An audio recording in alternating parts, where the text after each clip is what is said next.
Okay, so I have tried to make this video multiple times, and I keep screwing up because making heels and toes are clearly not my forte. It's something that apparently is very easy to screw up, and I am definitely in that stereotype of screwing that up. You just need to be really focused and pay attention. So trying to make a video while I'm doing this is probably going to end up doing more problems than I really wish to have, because I do need to be very focused and very quiet when I do this. When I started doing the CSM and I got to the heel and toe, I started to, again, have problems. Started to watch a lot of videos. I started to watch some videos by Jamie Mayfield, for example. She had some about how to increase and decrease in the toe when you're making, or the heel, when you're making those. I watched Nitpickin'. She had a good video as well. But I also joined some Facebook groups, and one of the groups that I had joined was Circular Sock Knitting 2.0, I believe is the name of the group. And talked to a lot of people. They're very friendly, they're very helpful. I also have a Facebook group for my community here for people that I could actually meet in person.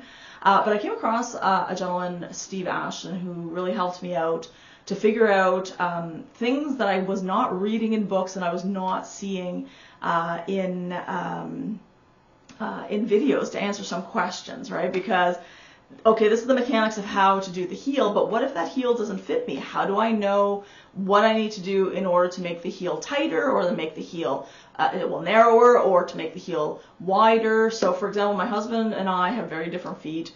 Oddly, they're approximately the same size, but he has very wide feet and he has a wide heel. I have very narrow heels. So I did try and make a heel, and I was successful, but it was a narrow heel. And so basically we tried it on to see whether that would work for us if I wanted to make an actual sock.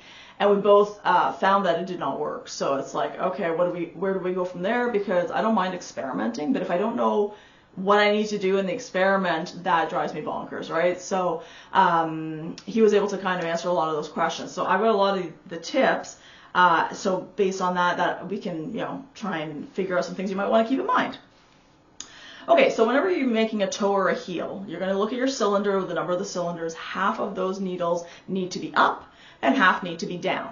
Okay, now in when I do it, I prefer having the back half of the needles up, and I'm working with the front half, but that's completely up to you. Okay, so again, the assumption is that before now you've marked off like your 3 o'clock and your 9 o'clock mark on your actual cylinder. I've put some heel marks in my cylinder, on my cylinders, based on the normal heel, but again, that doesn't seem to be ones that will work with me, so I will probably have to add additional marks for heels that work for me and my husband. Okay.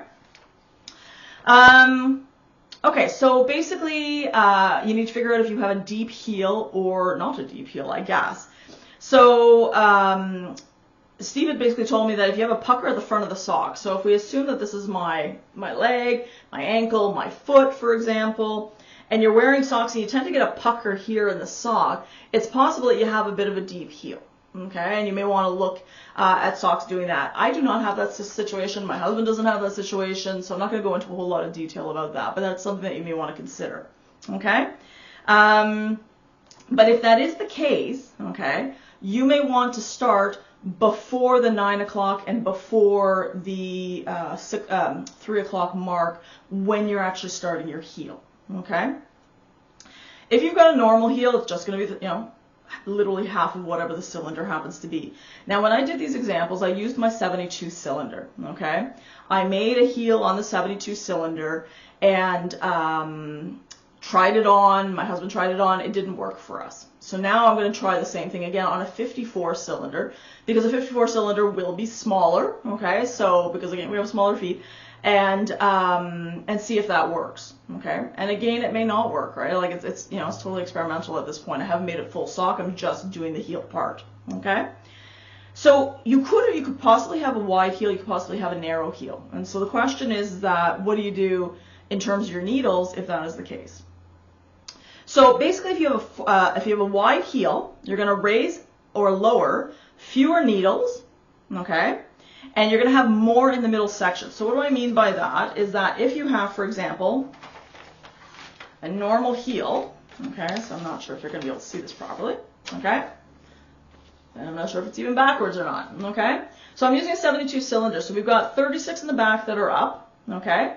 And I'm going to divide the front section by 3. So, 36 divided by 3 gives me 12. So I'm going to have 12, 12, 12, okay?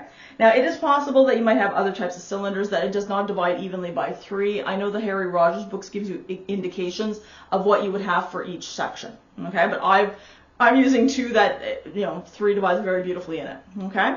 So basically you've got from the 9 o'clock to the first heel marker is 12, 3 o'clock to the first heel marker is 12, and then in between the 2 heel markers is 12, okay? If you have a wide heel, okay, so now you're looking at this, again, you're still going to have the same 36 in the back, okay? And so you're going to basically take your 36, you're going to divide it by 3, all right, which again still gives you your 12, all right? And so you're going to minus 1. And by minusing 1, okay, that will give me 11 on this side, 11 on this side. But to make my full 36, that means I've got 14 in the middle, okay? Because 11 plus 11 is 22. 36 minus 22 is 14. So 14 would be between my heel markers, okay? Now, if I have a narrow heel, so let's find that piece of paper here. Okay, so if I have a narrow heel, which I do, so I'm going to do the same thing. I'm going to take, I've got my 36 up, divided by my 3 sections. So again, originally it would have been 12, 12, 12. So I take 12, but now I'm adding 1, okay? And so if I'm adding 1, I'm going to get 13 on the side. So 13 plus 13 is 26. So 36 needles minus 26 leaves 10 left over.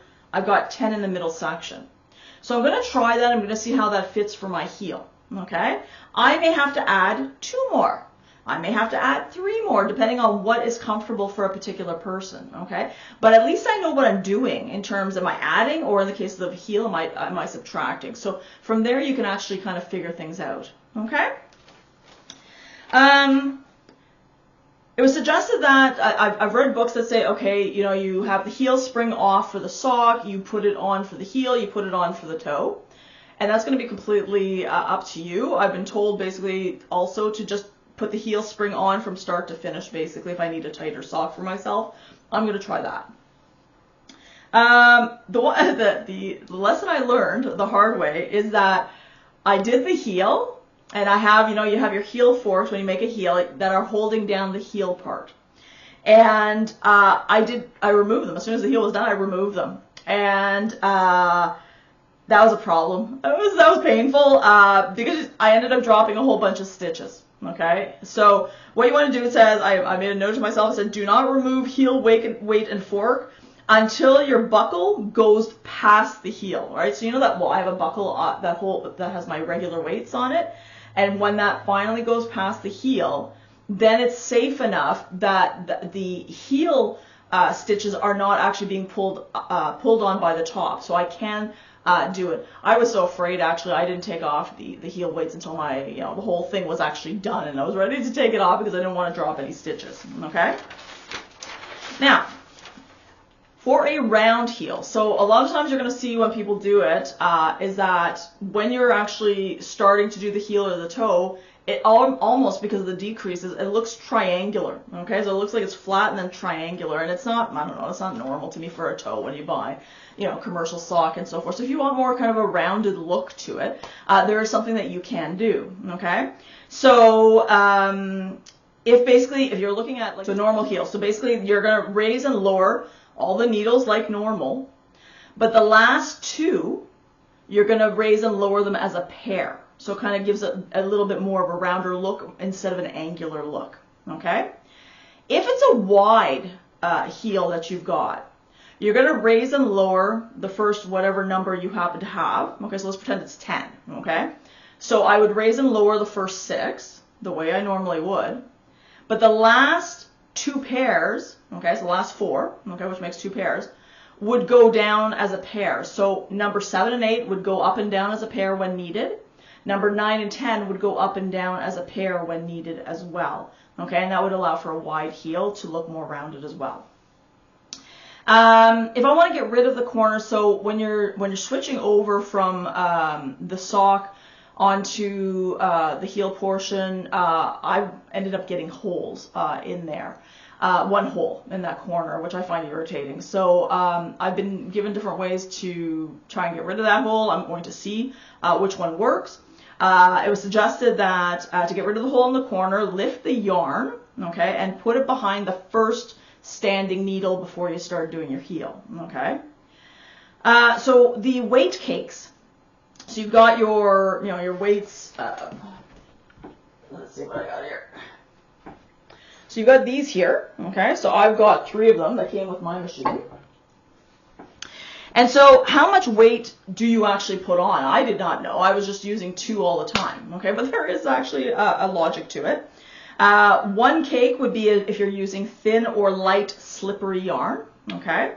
2 cakes is for sock yarn. Up until now, I've been only using sock yarn. So I did actually, make the right decision, even though I had no idea I was. And you want to use 3 cakes if you're using thick, heavy, sticky yarn. I'm thinking in my brain as a knitter, Briggs and Little, for example, tends to have that kind of yarn. Okay, whether they have sock yarn, I'm not quite sure, but that style of yarn.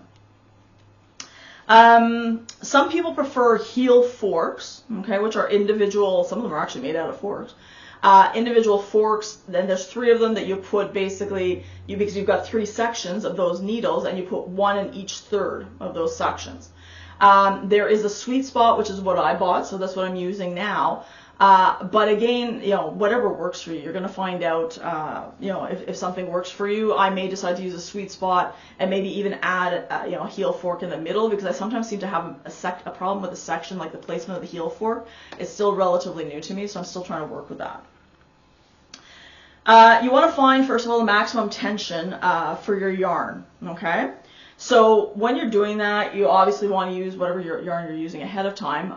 And I'm lucky because I've got a slitted yarn carrier and I've got a slitted yarn mass. So I can actually practice this, check this out, and then not take away from any of the yarn that I'm using for the actual sock. I can just literally roll it back up onto the actual cone and we're good to go again. But if you don't, you would be required to cut it. So if this is the first time using that particular yarn, you may want to buy, if it's 1 ball that makes 2 socks, you may want to buy 2 balls in that case, because you're just trying to figure out all the tension and stuff, and you don't want to be short at the end of making your pair, okay? So basically, for the maximum tension for the yarn, you're going to use the heel spring. Go to the top of your marker. So my marker, basically, it's a whole bunch of little ticks, okay, that goes this way. So I know that my little arrow is going to be at the very least, it's going to be at the halfway mark, going upwards, okay, for me, all right? So it says basically go to the top of the marker. That's your 0 point, okay, your 0 location. And then you obviously need to mark your little dial somehow so that when you're turning it, you know how many turns you've done. And so basically you're just going to go back half a turn, okay? And basically you're going to keep doing that basically until your yarn no longer lifts, okay?